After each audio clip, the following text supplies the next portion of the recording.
You stay here. A woman who opens her eyes wide with a bright red lip and shouts loudly.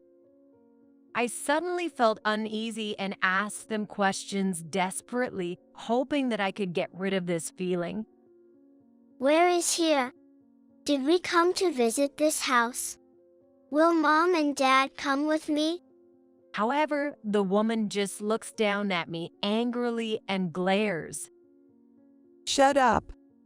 And then, as if hiding in the shadows, a man with expressionless, pitch-black eyes looks at me.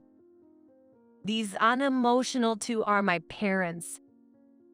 The parents who abandoned me 30 years ago, when I was just 6 years old. I was suddenly taken to an unknown house in an unknown place on that day. Just minutes before, I was elated about my first outing with my parents. When I rang the doorbell, my mom turned her back as if to flee and headed towards the car. I'm being left behind, I realized instantly and clung desperately to my mom's arm. Wait. I'm coming with you. But she shook me off as if I were something dirty. My mom did not even glance at me as I struggled, unable to stand up on the road, and she got into the car and drove away. The smell of the car's exhaust gas intensely stung my nose. Trying to stand up to chase the car, it was difficult even to get up, as I was born with only one leg. While I struggled to stand, the car quickly disappeared from my sight. With my arms and legs shaking with fear, I couldn't move. Breathing is difficult, and I feel suffocated. I want to go home. Where am I? This is my last memory with my parents when I was 6 years old. 30 years have passed since then, and I haven't seen my parents. I don't intend to see them. Now, protecting this life is my top priority. I can do anything to protect our family's peaceful life, and I will be happy enough to forget about that day. My name is Clara. I was born without a right leg, but I've managed to live happily for 36 years. I've been able to work in a job I love, and my days are very fulfilling. All of this is thanks to my grandpa. I don't feel thankful to my parents at all, because they abandoned me. My mom, who called me a monster. I don't remember much from my childhood, but one memory that sometimes surfaces is the sight of my mom's back. Inside our house, perhaps in a dimly lit room by the window, with bright red curtains slightly swaying in the breeze, I was collapsed on the floor. Thirsty, I had tried to go to the faucet to drink some water and lost my balance and fell. As I collapsed, my cane rolled away. Back then, I still couldn't attach my prosthetic leg by myself, so when at home, I moved around balancing with a cane. With not much strength in my arms yet, I couldn't stand up and wanted to reach for my cane, so I called out to my mom for help. However, she turned her back and didn't even look at my outstretched hand, desperately seeking help. It was unbearable for my mom that her daughter wasn't like other children. At that time, I thought it was my fault that I wasn't loved. My dad was hardly ever at home, so my memories of him are even less than those of my mom. Sometimes, when he was home, he acted as if I were invisible. Even if I was struggling to go up the stairs or reach the faucet, he would just walk past me or sit watching TV in the living room. He was indifferent to me, and when I drew a picture of him and said, "Look, I drew Daddy," he would just respond, "Okay." When I asked him, "Let's eat together," he just said, "Okay." It was always just okay. I have no memory of making eye contact. In my memories, my dad's eyes are always pitch black. I think the indifference of my dad like that must have influenced my mom's feelings towards me as well. Under such indifferent parents, as I was ignored outright and with elementary school on the horizon, one day my mom said, Clara, we're going out today. I hadn't attended kindergarten or daycare, and outings were minimal, so the three of us had never gone out together. We're going far, so take this. My mom handed me a bag with a few clothes in it. Until then, my mom didn't even take me to the park because she was worried about my appearance. So when I was told we were going out, my heart was racing and I was excited about where we were going. Where are we going? I asked, but my parents didn't answer. However, I was so absorbed in the changing scenery outside the car window that I didn't mind. From the back seat, I couldn't see my parents' faces, but I remember the unkempt beard on my dad's chin visible through the rearview mirror. I don't know how long we drove, but eventually the car stopped. Time to get out. When the door opened and I got out, there was an old house. Goodbye.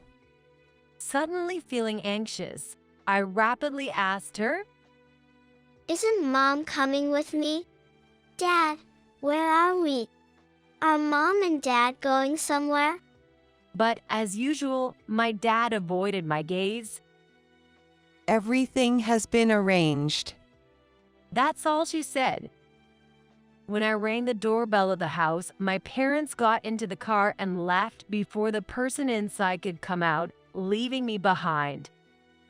I stood there dumbfounded, watching my parents' car drive away, unable to comprehend what was happening to me.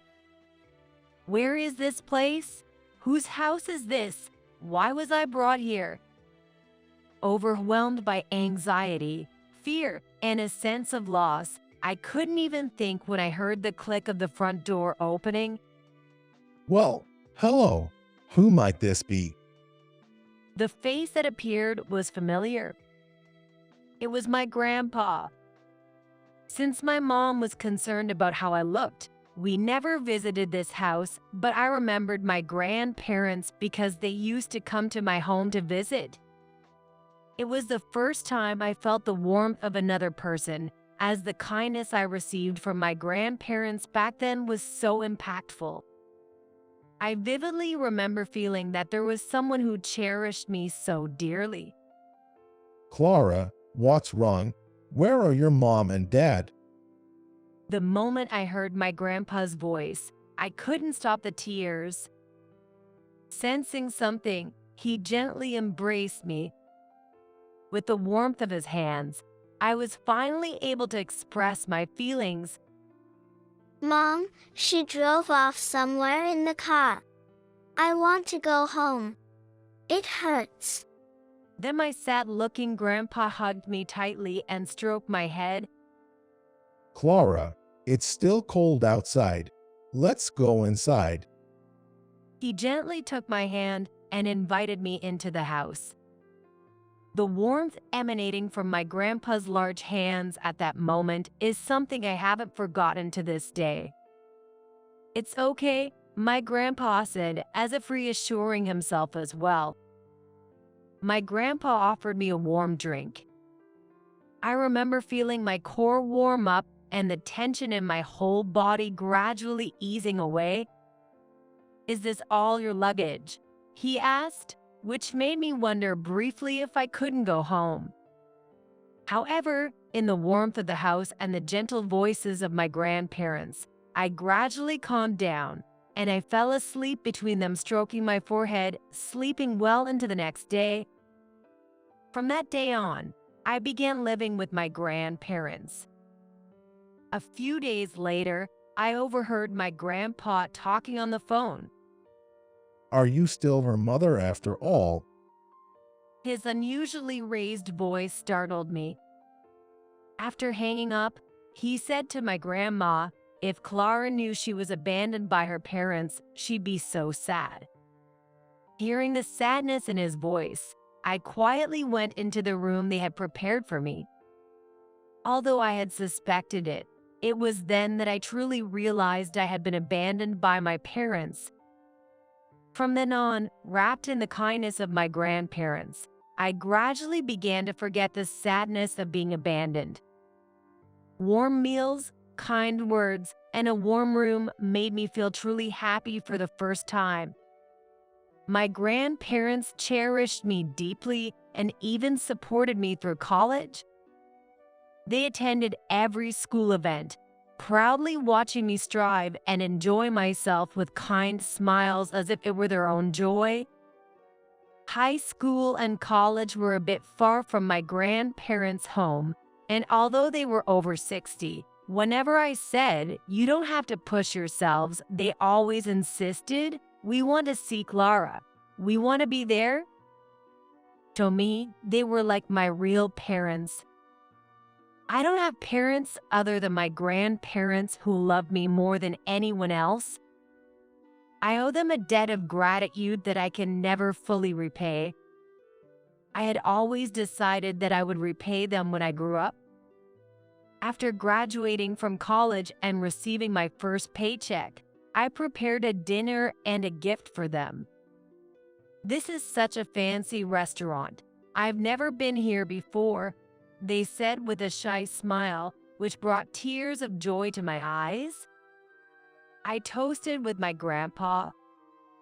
I'm so happy to be able to drink with Clara. He said with flushed cheeks. "Thank you for putting me through college. I was never lonely because Grandma and Grandpa were always there, and I was so happy you came to all the events." Your smile is our source of energy. We did it because we love to. My grandpa said, waving his hands in front of his face in embarrassment. At that moment, it seemed like my grandpa's eyes were a little teary. I handed them 2 teacups I had prepared as a gift. It's too precious to use, knowing Clara bought it with the money she worked so hard for. With a smile on my face, I held the teacups in my hands and continued to gaze at it. 30 years have passed since my parents abandoned me. In other words, it's been 30 years since I started living with my grandparents and became a family of 3. Since becoming a working adult, I have worked hard to give back to my grandparents. Even if I cut down on sleep and had no free time, I didn't naturally feel the hardship as long as I was working toward my goals. In my 20s and 30s, I devoted myself to work. I took on any job that paid well. Instead of spending on personal leisure, I saved money. Finally, this year, I managed to buy a high-rise apartment close to a convenience station that made life easier for my elderly grandparents. They seem satisfied with life in the high-rise, and we've been able to lead a peaceful daily life. One day, as I was thinking about what would make my grandparents happy next, something unexpected happened. One holiday morning, while drinking coffee with my grandparents in the living room, the doorbell rang. The monitor showed a middle-aged couple. I had no idea who they were, but Grandpa peeked over and showed clear anger. What are they doing here now? Hearing Grandpa's voice, I looked at the monitor again. Those eyes, I remembered them. Always turning their backs on me, but when angry, my mom with wide eyes glaring and my FDA'd with dark eyes. Go away. We have nothing to talk about with you. My grandpa ended the intercom call. He went into his room, but the parents shown on the monitor didn't seem to be leaving. Beep, beep, beep. The doorbell rang over and over, and suspicious eyes of other residents appeared on the monitor. Thinking it would bother the other residents, I decided to handle it myself. "We have nothing to discuss, so please leave." Despite my firm statement, my mom wouldn't back down. She stared intently at the monitor.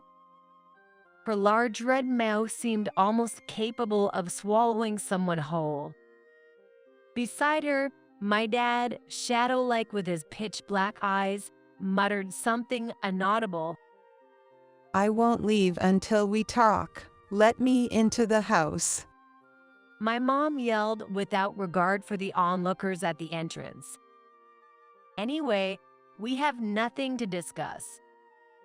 As I tried to refuse, my mom eagerly interrupted. Seriously, if you've moved into such a condo, you should have told us. If I hadn't heard from Uncle George, I wouldn't even know where your family home was. Her tone was familiar. It was always complaining. Uncle George was my grandma's little brother.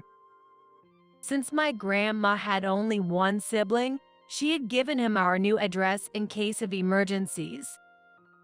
I hadn't detailed to Uncle George that I had been abandoned by my parents because he lived near my parents' home.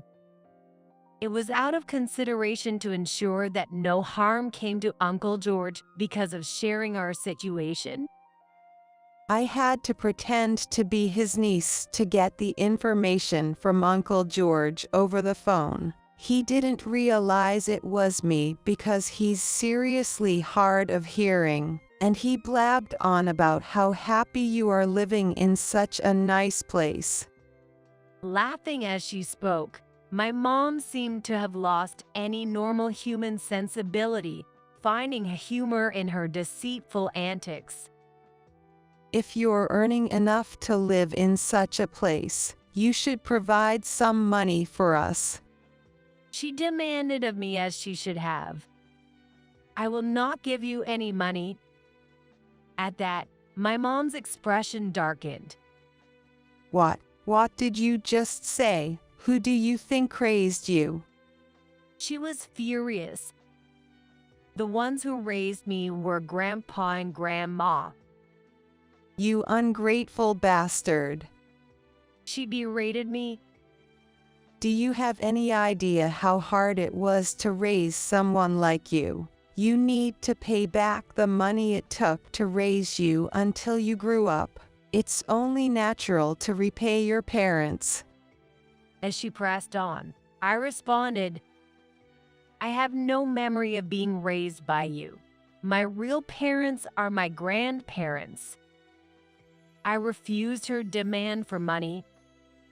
Still unwilling to back down, she continued to shout through the intercom, prompting my grandpa to come out from the back room.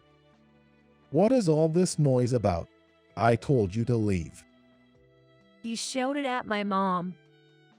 We raised this child, so we have taught her to repay her debts to us. The usually calm face of my grandpa was now filled with an anger I had never seen before. You raised her. Have you forgotten what you did to this girl 30 years ago? You abandoned her in an unknown place when she was just a little girl.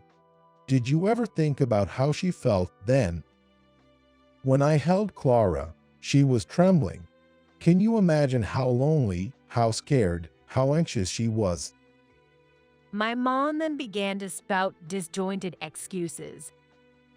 But thanks to that, she grew up able to earn so much. It's really thanks to us. And her grandparents must not have been lonely with Clara by their side. So you should be thankful. Grandpa sighed in dismay. You still don't understand what you did. When you found out you were pregnant, we told you to stop drinking and smoking for the baby's sake, but you didn't listen. Even after Clara was born, you were always drowning in alcohol and cigarettes. When we went to see Clara and hugged her, she even smelled like cigarettes because you smoked in front of Clara. Whenever my mom moved, the smell of cigarettes followed, bringing back memories of my childhood home. The red curtains fluttered, and with the wind came the smell of my mom's cigarettes. Turning around, I saw the glowing tip of her cigarette brighten with each breath she took. As I tried to walk, there were cans and bottles of alcohol at my feet, and I tripped and fell. The pink carpet gradually turned red as the spilled liquor spread from the fallen bottle, looking like a sea of blood. When the alcohol spilled, my mom's eyes widened and became bloodshot, and she angrily threw a can at me. My dad was indifferent, even when I was hit with a can or when he grabbed my hair. He sat in the dimly lit living room, piling more cigarette butts on an already heaping ashtray. Behind him, gray smoke billowed. Occasionally, ashes fell from the teetering butts in the ashtray. As these memories resurfaced, the clear image of my parents made me nauseous. What's the big deal? There are plenty of people who smoke and drink. Why are you singling me out? My mom protested. That's true. There are many out there. However, you often neglected Clara because you were drunk. You wouldn't notice when she fell because you were asleep, and many times you didn't feed her when she was hungry. Clara was always covered in bruises, and it was so bad that the neighbors were worried and even called the authorities. Remember how you had to move because the rumors spread and you couldn't live there anymore? Unable to find words to argue back, my mom became defensive. Just let me in the house. It's ridiculous to have this conversation standing outside without even seeing your face. She demanded to be let inside from the entrance. At that moment, a police officer appeared from behind. What's going on here?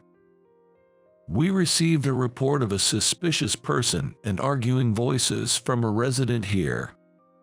It seemed a resident had watched from behind and called after seeing my mom pressing the doorbell repeatedly. It's just a family dispute. We're fine. My grandpa said. We're being harassed for money. Please take her away. The police officer seemed unsure of how to handle the situation. My mom would not back down until I gave her money. In that case, thinking that my elderly grandparents might also be in danger, I mentioned it to the police officers as well. We're being extorted for money. I am her mother. My mom exclaimed loudly. Indeed, you are my biological mother, but the parent-child relationship broke down when you abandoned me 30 years ago. We told her to go home because it would disturb other residents. Remaining calm, I explained, but my mom, unable to contain her anger, yelled in front of the police officer. This ungrateful daughter, you should be thankful just for being born. And I can't believe someone like you lives here. I won't hold back if you come out. My mom became increasingly violent, kicking the automatic doors of the entrance. Watching her rampage, the officer stepped in, while my dad muttered softly, "Give me a break." Please calm down. Let's go to the station. I watched as the police officer took my rampaging mom away.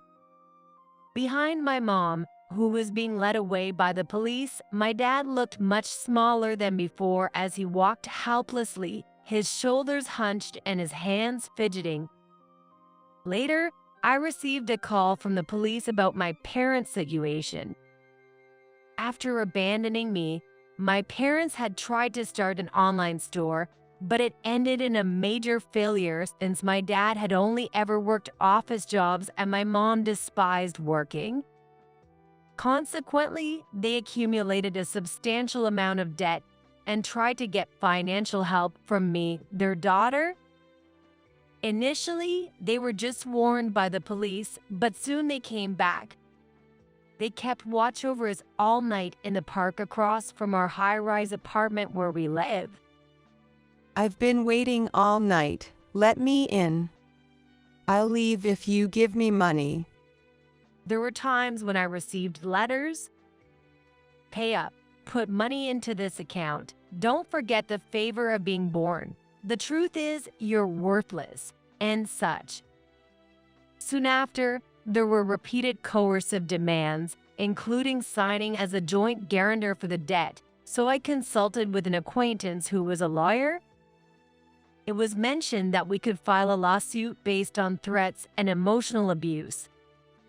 I had the lawyer create an official document addressed to my parents. The content of the letter stated that if the 2 points of never approach our family again and do not demand money were not adhered to, legal action would be taken and compensation would be sought.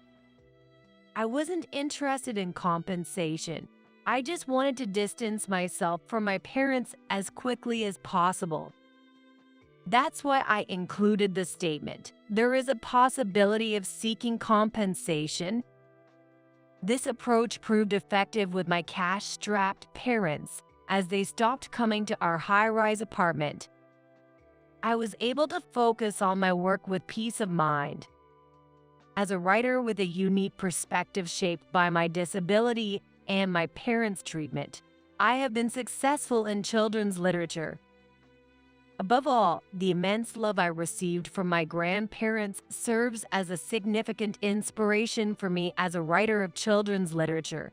It provides a rich source of warmth and tenderness that I aim to convey to children through my work. My children's literature is breaking new ground and has become a hot topic recently. As a result, I've been occasionally invited to appear in the media as Clara, and the opportunities to make appearances and show my face have increased.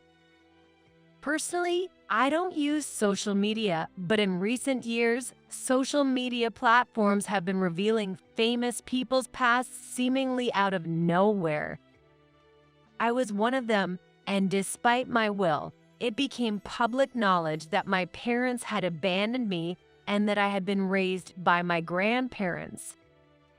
While I had been able to come to terms with the past events as part of my history, it seemed that recent revelations had sparked substantial criticism towards my parents from the public, which I hadn't anticipated. My parents, burdened with a large amount of debt, worked tirelessly day and night to repay it, living a life akin to hell. However, since their workplace was local, it didn't take long for the fact that they were my parents to become widely known. The public scrutiny regarding my upbringing was significant, and my parents felt marginalized at work, where they were often viewed with suspicion and worked under a cloud of discomfort. Eventually, the employer found it difficult to keep them on into public perception and managed to push them into resignation by citing various reasons. My parents, feeling completely trapped, came to visit me again. However, I was unaware of their visit because they were stopped by the security guard at the entrance of my high-rise apartment. Like me, my parents had become quite famous to the extent that they were immediately recognized as my parents wherever they went. That's why they were stopped as soon as they were recognized. The mom apparently exclaimed, "What's wrong with a mother coming to see her daughter?" But she was promptly cut off by the security guard, who firmly stated, "There's no need to let them through." Actually, in response to the previous incident, I had informed the security company in advance that there's no need to let my parents through even if they come. This is because I want to avoid any danger to my elderly grandparents. Now, with no worries about my parents approaching, we live very securely and peacefully.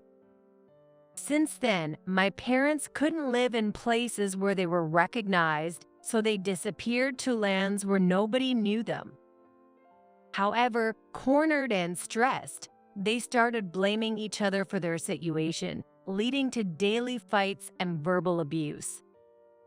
Rumor has it that even my dad has become addicted to cigarettes and alcohol, and both of them have ventured into gambling.